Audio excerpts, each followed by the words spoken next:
I mean, it was the storm of the century, right? Extreme flooding risk for Ashland. We know that this is just the beginning of what has been and continue to be an awful and devastating natural disaster. We were dealing with this wind event on top of the flooding event. That's why you saw 120-year-old oak trees snap in half 60 foot in the air. Helene leaving a path of destruction far and wide. We've seen historic flooding.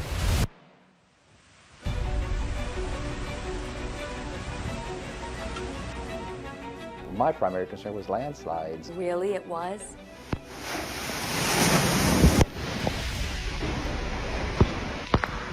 I just remember saying, oh my gosh, oh my gosh. I'm okay, it's okay. Everything's gone. It's all gone. It's okay. The tributaries were filling up, trees were falling because of the wind, blocking up the little streams. There's nowhere for that water to spread out. So it gets in those narrow rivers and just takes, the velocity just is incredible. It's almost unmanageable. Get in the house. Go. Go. Here it comes.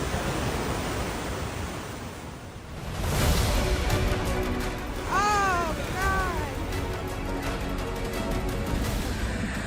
The amount, the speed, the velocity, the ferocity of the water just picked everything up and now made it a projectile. Saw the house sliding into another home. Our firefighters were out in boats dodging houses to make rescues.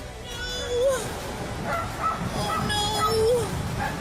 It's my neighbor's house.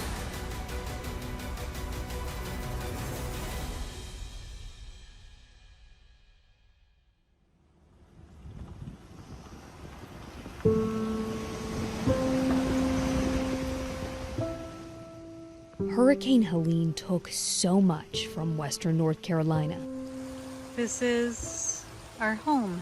More than 185,000 homes were destroyed. $60 billion in damages, far and away, by a factor of 3, the most damaging storm in North Carolina history. But for 108 families, Helene took everything. You know, there's like no insurance in the world that can replace what we lost that day. But I would have rather have had to replace my home than lose my heart. Because he was my heart.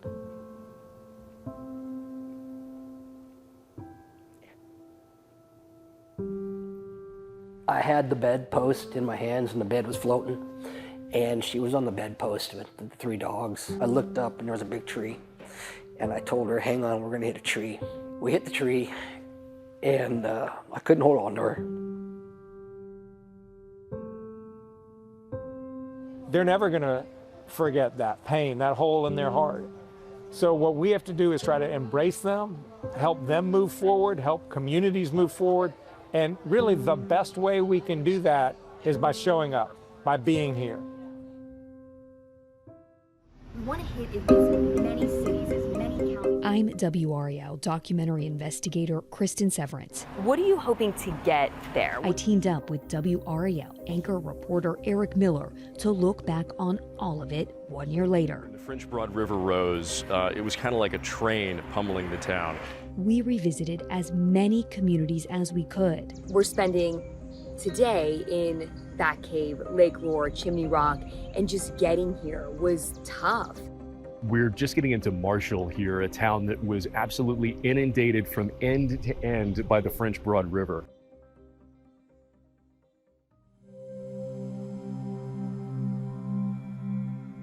We talked to those rebuilding their homes, businesses, their lives.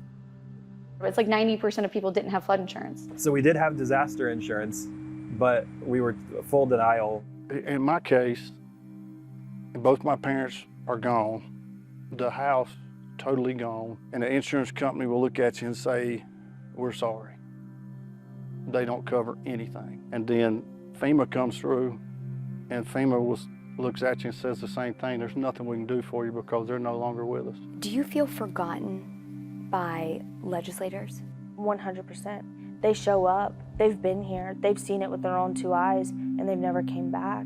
You know, Western North Carolina is holding on by a thread as far as how long can we go without the money that's needed to actually do this work?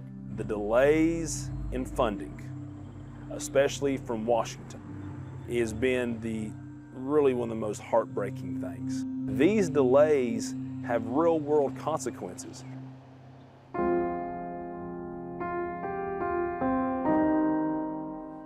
We felt the heartbreak and hope at every stop along the way. Do you feel like Marshall, do you feel like what y'all have been through here, do you feel like you've been forgotten? Absolutely not. I feel like we've been discovered. When they sit down and do an interview, so many people have become emotional. Just weighs on you? Yeah, I think on all of us. Because we've been through an incredible thing.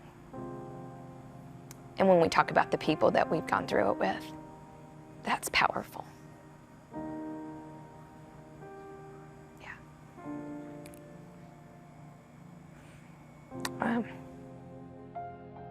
And when it happens to the place that you love and your friends' businesses, it's just a lot. It's a lot.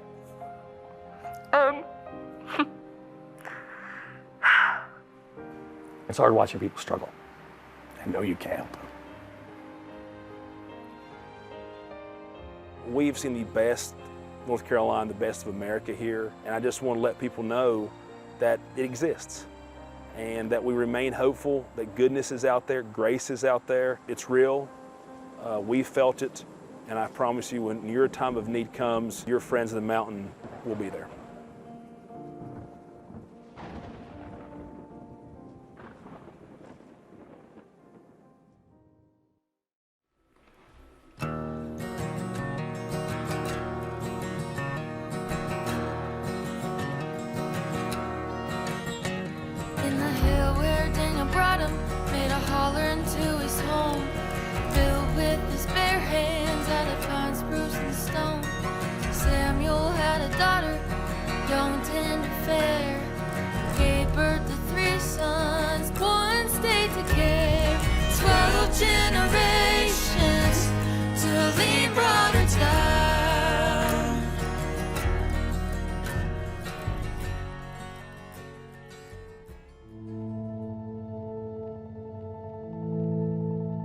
It's tough to look back at Helene without starting in Fairview, a small community in Buncombe County with roughly 2,300 people. 12% of all the Helene deaths in western North Carolina happened here. 13 people died, 11 of them from the Craig family. We're all missing a different piece. You know, some of us it's parents, some of us it's husbands, cousins, brothers, sister-in-laws, aunts, uncles. Some of us lost 2 people, some lost 1, some lost them all. Mary Garrison was home in Fairview with her husband Tony, a lifelong firefighter, when the storm hit. I mean, there was a lot of water pouring off of the hill that's behind our house, which is technically not a hill, it's a mountain. And all of a sudden, it was like this huge gush just come out, and it crossed the road, and he grabbed a coat, and he was out the door. He was gone. And then, you know, my son came in, and Dylan said, "Mom, call 911." And so I picked up my phone, and I tried to call, but of course, no cell phone service. Tony, their son Dylan, and nephew Brandon had set out to find a man they thought was trapped in the landslide. And it was at some point in time, Ronnie Harris came up out of there, which was who Dylan and Tony and Brandon were looking for. So he evidently had gotten stuck in some trees and had managed to pick his way back up through here. And he told us that Dylan and Tony and Brandon were all gone. They were all deceased. And I hit my knees.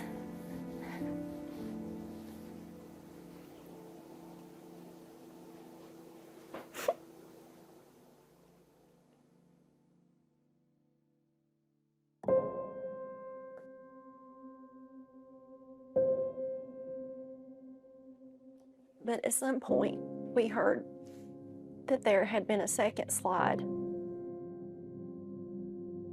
Then it just gradually started coming out, you know, just exactly what we were looking at and how bad it was. I remember looking out the door and I saw them carrying somebody on their back up the hill. And I just took off. I kind of remember that Dylan had a red jacket on, and that's who they had. I thought he was dead.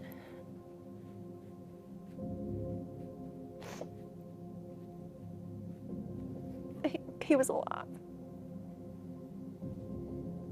And we got it back up here, and we laid him in there in her floor, and we had to take all of his clothes off because he was he had been swept away, so he had mud everywhere. It was like coming out of his eyes and his ears and his nose, and his hair was all caked and matted, and he was throwing up mud. It was terrible. And I remember thinking, my husband's there.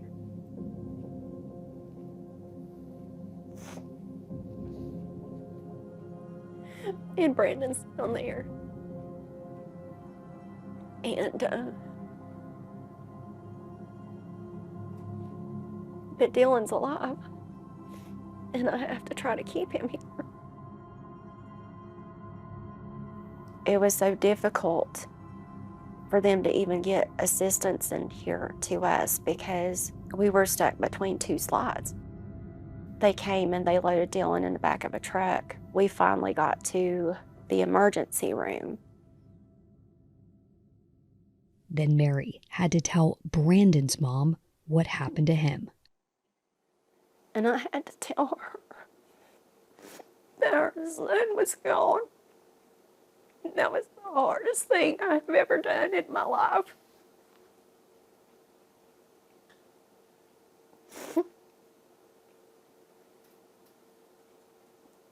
Then I had to tell her her brother was gone. Cousins, aunts, uncles, all gone. It's gone.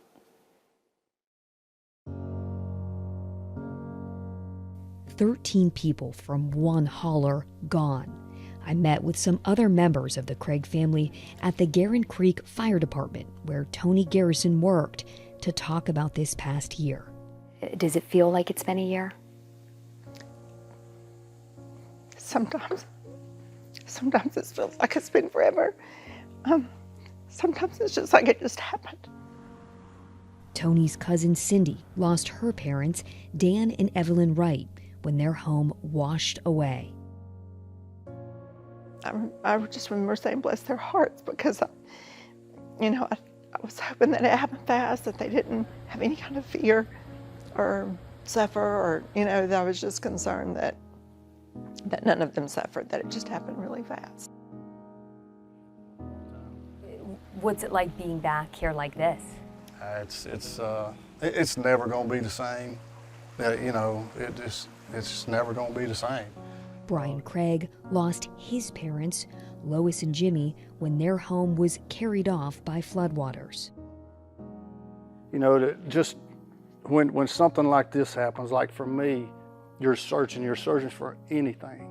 But I was looking at my mother's Facebook page, and this popped up. It said, remember these 4 things.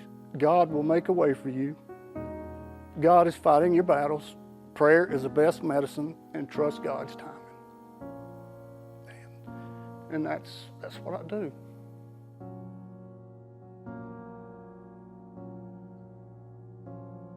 So 1, 2, 3, all gone. Yes.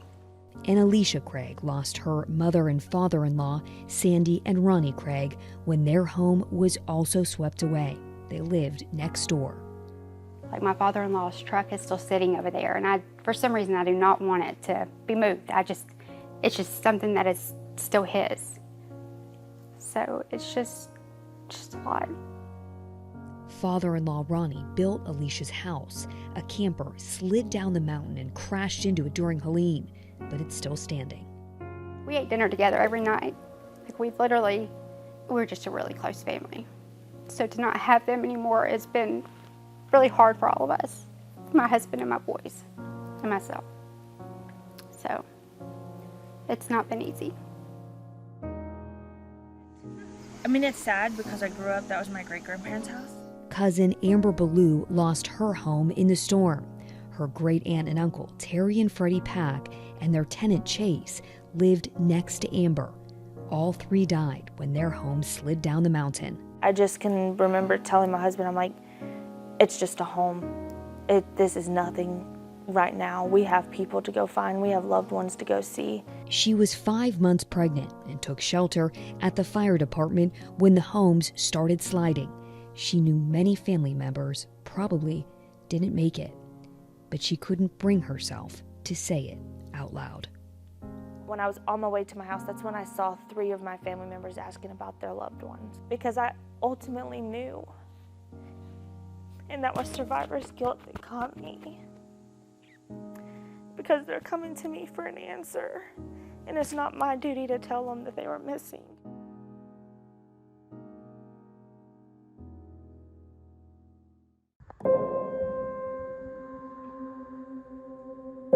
Survivor's guilt. It's something many members of the Craig family feel almost daily. Maybe none more than Mary's son, Dylan. But he doesn't understand why he's still here. And I told him God wasn't done with him. Dylan told her they tried to run when they heard the slide, but the intense force of rock, trees, and mud swallowed them in seconds. Jimmy Dean, that lives on the hill up here, and his wife Sandra were out there. Dylan was buried up to here, so we started just ripping stuff with our hands, reaching under them and ripping stuff, trying to get Dylan pulled out. He come to one time and set up, and he looked around and he said, "Who is this?" And I said, "Dylan, this is your dad." And he just yelled. When they found Dylan and Tony and Brandon, they were all together, and that Tony had his arm around Dylan.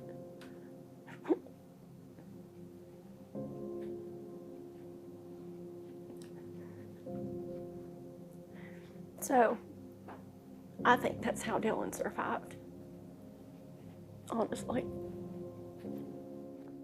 Now, a large cross sits in Mary's mother-in-law's yard. Martha Garrison lost her son Tony and grandson Brandon. That is Martha's memorial garden. The 2 roses that are next to the cross. There's one for Brandon and there's one for Tony. Just means that we'll see them again. We will see them again. That's hard. It's being the one left behind. It's really hard. And I'm here. And I'm here because my kids still needed me.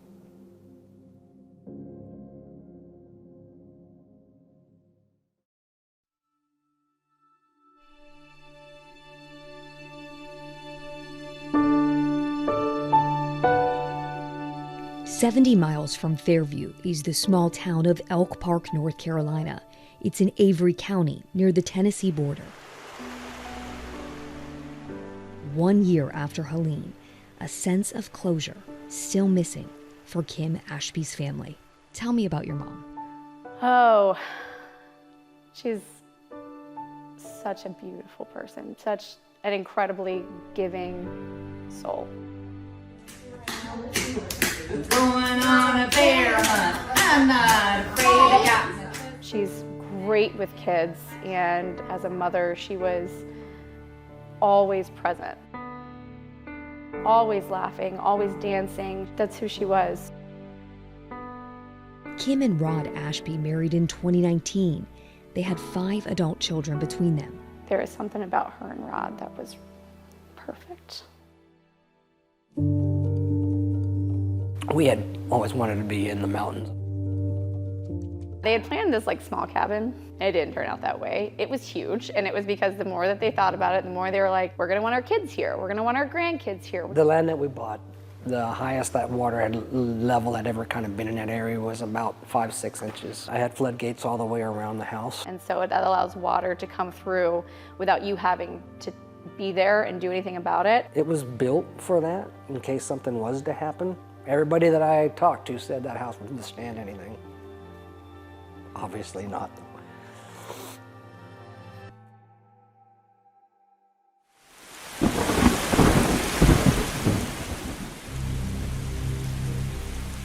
And in interacting with the moisture coming in from Helene, that's why the rainfall totals will be quite ridiculous. Kim and Rod were at the house Thursday night before Helene hit.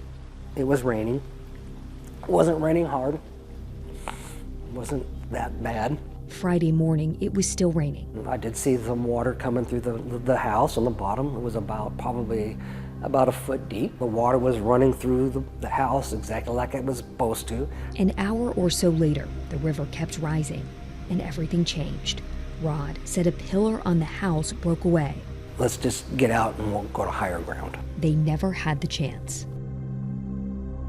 I heard a big crash. I looked down the stairs to the garage and I saw the wall closest to the river lift up about 7-8 inches off the actual foundation itself. I said, we need to go, and we need to go now. And so I put her in a bedroom, and I had a couple dogs, and I threw the dogs in the bedroom. And we had the rolling out windows. There was a screen on it. And before I could get that screen out, the house slid into the water.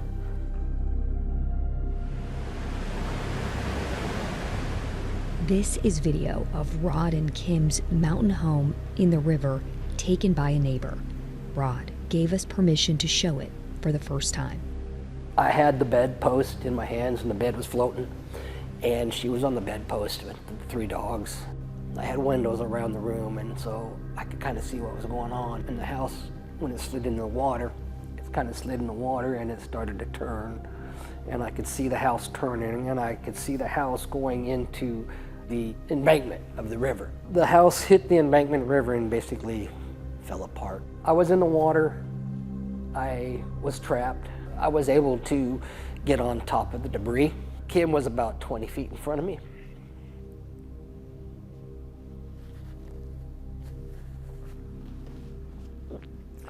So I crawled under the debris to get to her.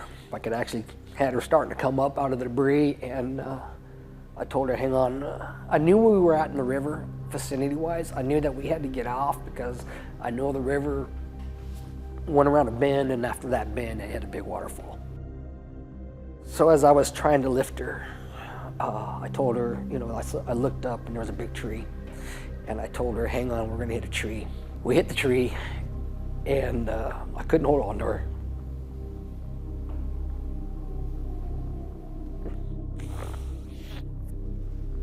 She went to the right, and then I went to the left. Eventually, I was able to grab a tree branch, and I was able to hold on enough that I could actually crawl out of the water. With no way to cross the river, Rod was stuck at a neighbor's home. So I could only walk my side of the bank, and I would walk that every day. So twice, 3 times a day. But I never could find her.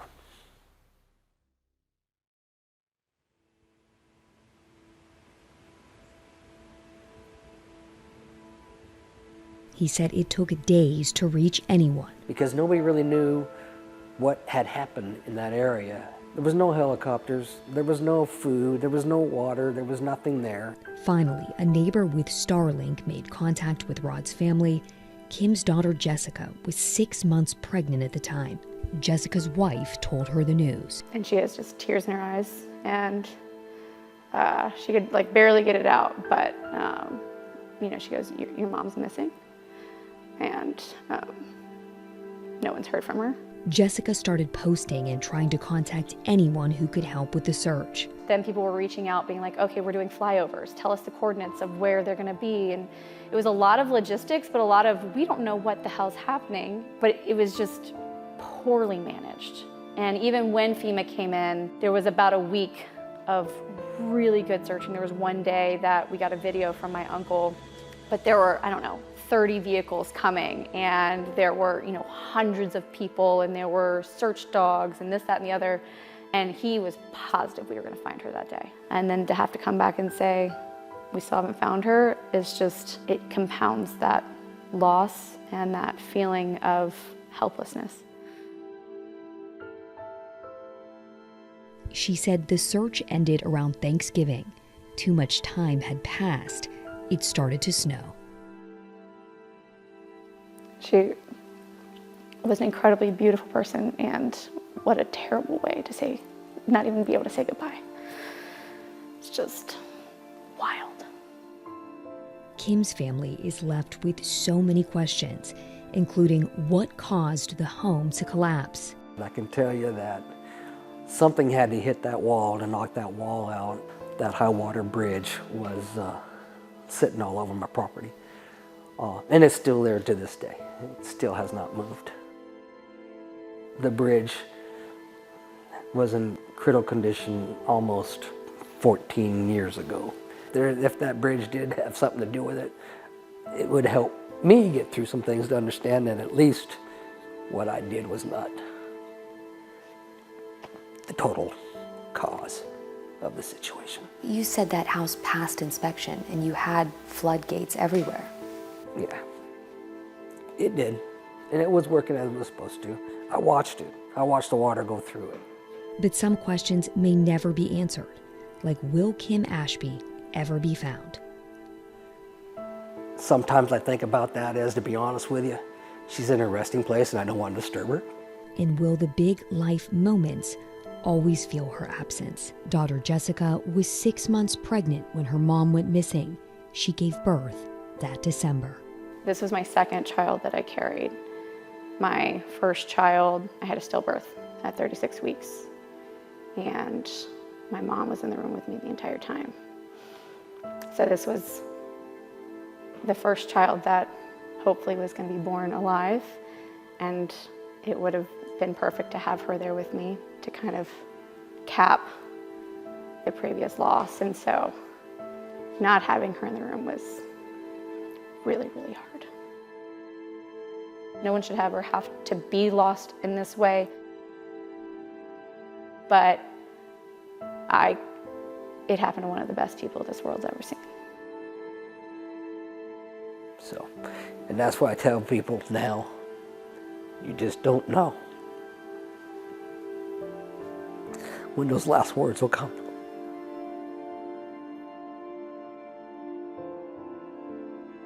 This was the emotional toll of Helene. Next, we'll show the financial one. How these businesses are doing, how these people are doing. Millions of dollars in tourism gone. Frustrations mounting. We need the federal government to speed up. But hope is there too.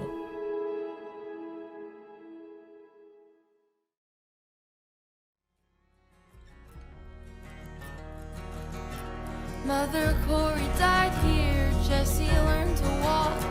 Hides marked on the doorframe, measured out with chalk. First kiss on the porch swing, married in the yard.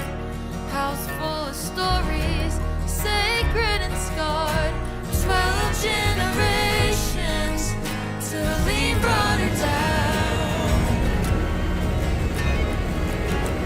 If those walls could talk of how Helene brought her down.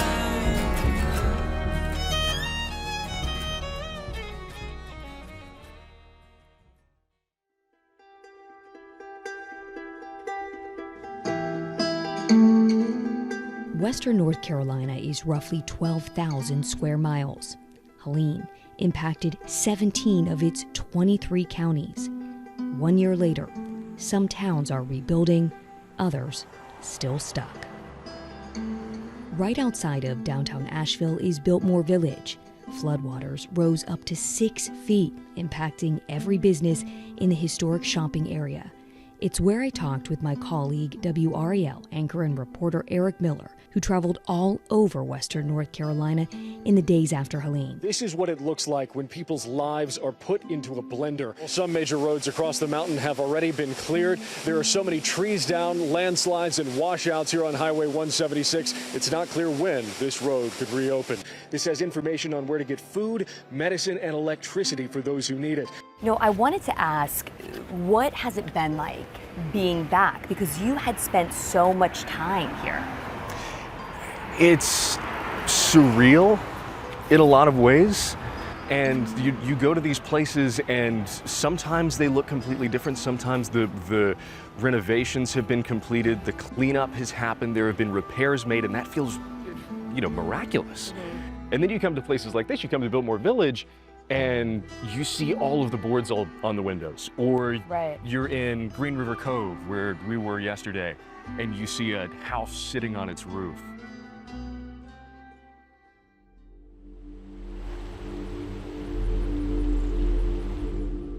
Green River Cove is about 40 miles south of Asheville in Polk County. Catastrophic flooding took out nearly 40 homes, washed away roads, and shifted the river's course. Kayakers spent days bringing in supplies to trapped residents, searching in shattered buildings for survivors. Volunteers have pulled nearly 3 million pounds of flood debris and trash from western North Carolina rivers so far. Do you feel like this place and the struggles people are having and you're still having, do you feel like it's been forgotten? To some people, it feels like it was just yesterday. Depending on what community you're in, you're still living in this devastation and destruction that maybe hasn't been touched yet for, you know, cleanup opportunities. We're on our way to Pensacola right now. Pensacola is a little community that's up in the mountains of Yancey County.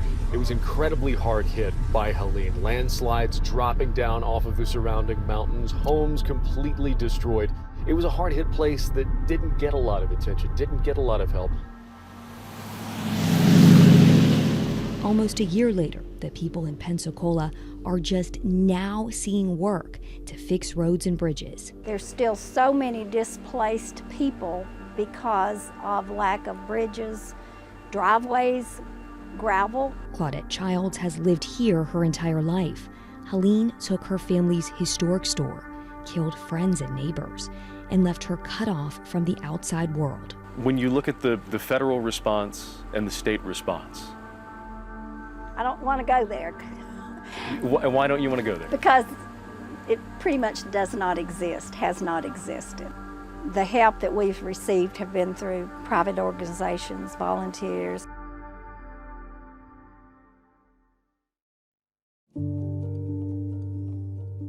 We heard the same thing all across western North Carolina. The volunteers have stepped up when the government hasn't. In Fairview in Buncombe County, where 2 landslides killed 13 people, 11 from the extended Craig family. Really nobody from the state or anything like that has stepped up yet. The people here are the people helping. In Chimney Rock Village, along the Broad River, where businesses were washed away, the ones left were filled with mud and water. As far as help coming on, we've had all kind of disaster relief groups come. These 4 people you saw sweeping, the one girl's from Venice, Florida. What's she doing up there? She's trying to help. You know, they've been cleaning up our streets, helping us clean up inside of the shops when they get done so that we can put merchandise back in. So the Amish folks have been coming down from Pennsylvania, skilled laborers that have been coming in. And in Swannanoa, just east of Asheville, where the river rose to 26 feet, collapsing bridges and filling neighborhoods. As far as the state, you know, we're not getting a lot of help from the state. We've been promised a lot of things, and I personally have not seen anything. I don't think very many of my neighbors have seen anything. But really, it was a lot of the community that really jumped in and helped with things. Governor Josh Stein, who has made several trips to western North Carolina since Helene hit, told me during an interview at the Executive Mansion in Raleigh, the communities have stepped up.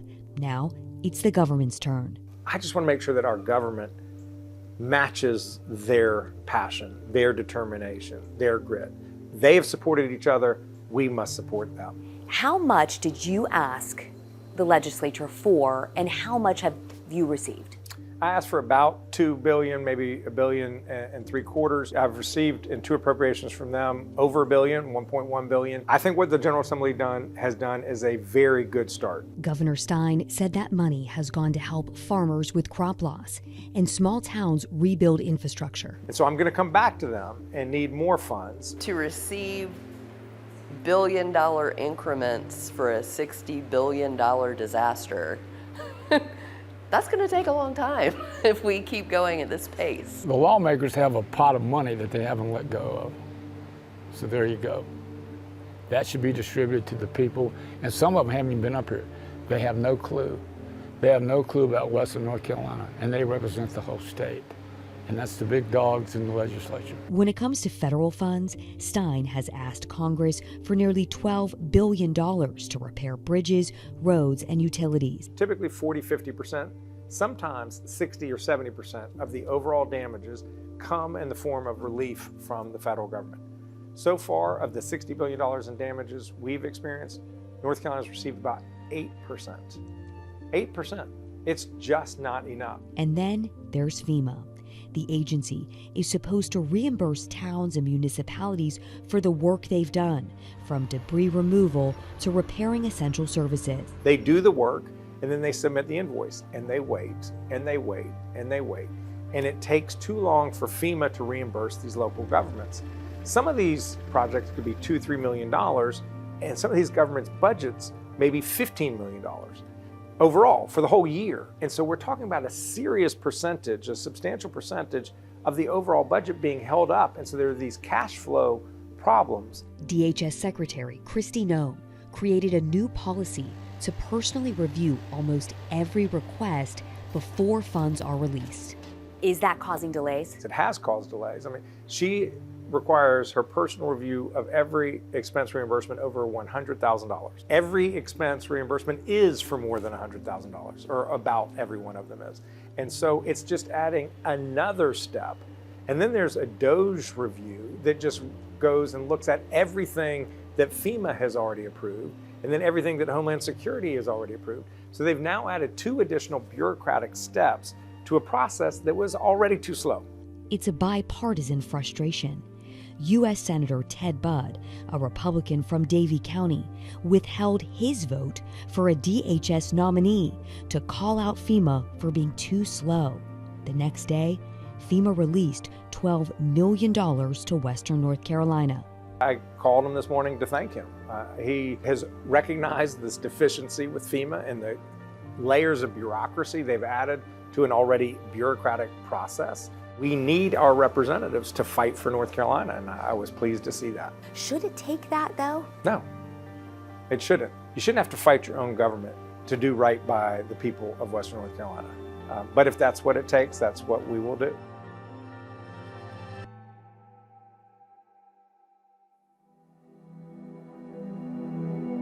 You can see the impact of those delays in Hot Springs in Madison County.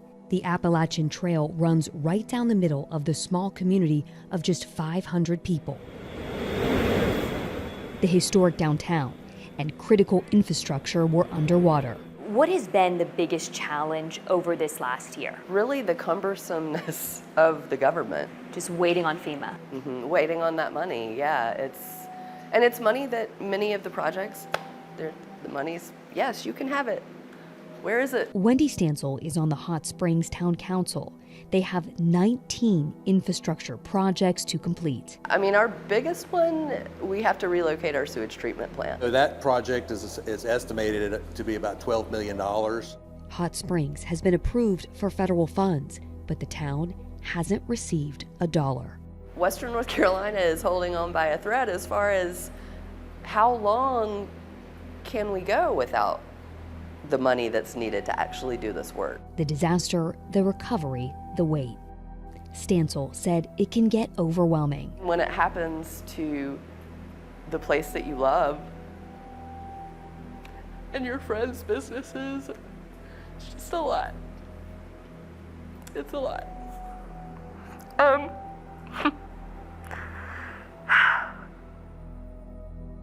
While the towns know the money is eventually coming, thousands of small business owners like Tim Arnett, who owns the Spring Creek Tavern in Hot Springs, don't have federal aid on the way. His deck was swept away, his business filled with water.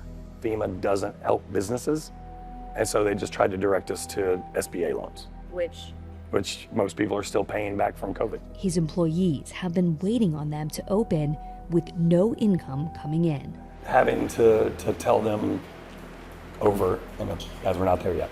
We're not there yet. We're going to get there. But it's hard watching people struggle and know you can't help them.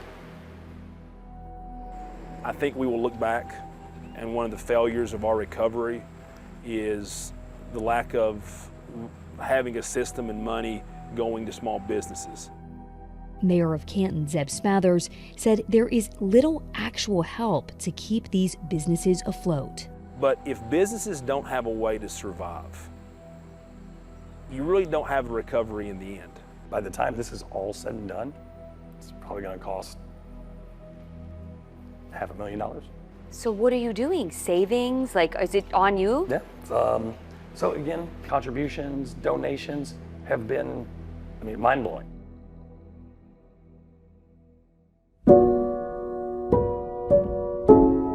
Rebuild Hot Springs is a long-term recovery group for the town. It's a group of volunteers that have raised amazing amounts of money for businesses as well as unemployed residents. How much? Over $1 million.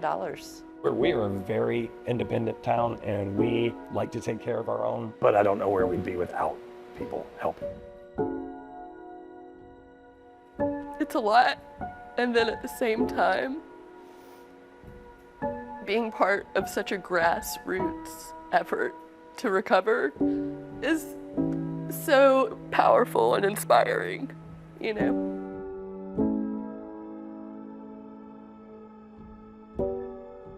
If this is what the mountains lost, next we'll show you all they found.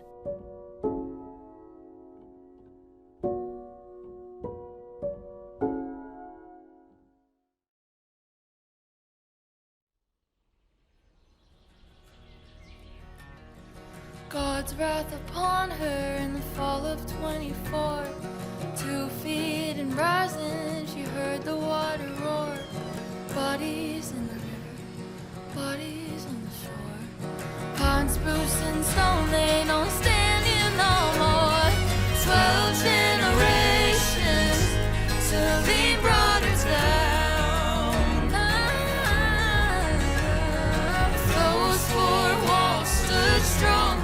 Celine brought her down.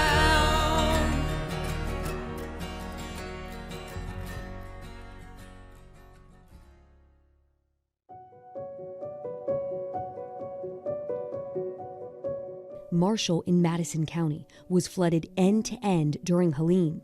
The French Broad River crested 27 feet. I saw a building bobbing down Main Street. I saw the depot, and I knew at that point it was a different event. Joel Friedman, who owns Zuma Coffee, was ready to give up. My life work is over with. Friedman left the town and devastation for a few days. Then he came back. And as soon as I parked my car, there was a crowd of people surrounding me, telling me I had to do this again, that they needed me. And in that moment, there was never a question again. The town was inundated with volunteers, thousands over the last year. Zuma reopened in May. So what gives you hope? What gives me hope? Well, if the cameras were panning around, they would see a full house right now at 11:30 in the afternoon on a Wednesday, which gives me a lot of hope. There is hope in Lake Lure, where 22 inches of rain overwhelmed the town's dam, forcing evacuations. We're gonna go up in the attic if we have to, guys. Caravan and Paul Brock own Lord Market and live in Batcave. Their only way out was to scale down a mountain. So it was my wife and my son and I, and then of course there was no road. And when I say no road, it was like 20 feet down to the river. They were evacuated by helicopter. Their business became the gathering place to get supplies and food after the flood. Those first weeks, I cried all the time. And we would meet people across the street coming for food and just be hugging complete strangers and crying. Paul joined the volunteer fire department, where he and other locals are rebuilding towns. We got a long way to go. We really need people to come and enjoy this place like they did before. And from every town, an invitation in Chimney Rock. Don't forget us either. Come down and see us. We're going to be here, and we're going to be here for you. Hey, come visit. We got a lot to offer. In Hot Springs. So the thing everyone needs to know is that Hot Springs is open. Hot Springs is here, and maybe not everything is ready for you, but we need you to come here. In Saluda. I think like any of the towns that were hit hard, I mean, we're very dependent on tourism. And so we need people to come visit us for a weekend, come stay for a weekend. In Kenton. And it's the hope that we stand on that there are better days, because people had our back, and the very least we can do is keep going, not just for the ones that we lost, but the ones that took time to care about us. We owe it to everyone to keep going and rebuild this place we call home. And in Lake Lure. Today is the open mic night. We're at Lord Market. We're here, we're open, we're ready to receive, come visit. Everybody's looking forward to the future. You know, we have gotten to a point where it's almost like a total reset. They lost so much and found what matters. They don't just want the people of North Carolina to revisit the mountains. They need you. What gives you hope? Oh goodness, this beautiful mountain where we're sitting right now, that it's back. You know, that there are certain things that Helene can't take away from us. The people, the community that we've become so close to, the human spirit, that gives me hope. And you're getting emotional too. Oh, yeah. Why do you think that is? Oh, because we've been through an incredible thing. And when we talk about the people that we've gone through it with, that's powerful.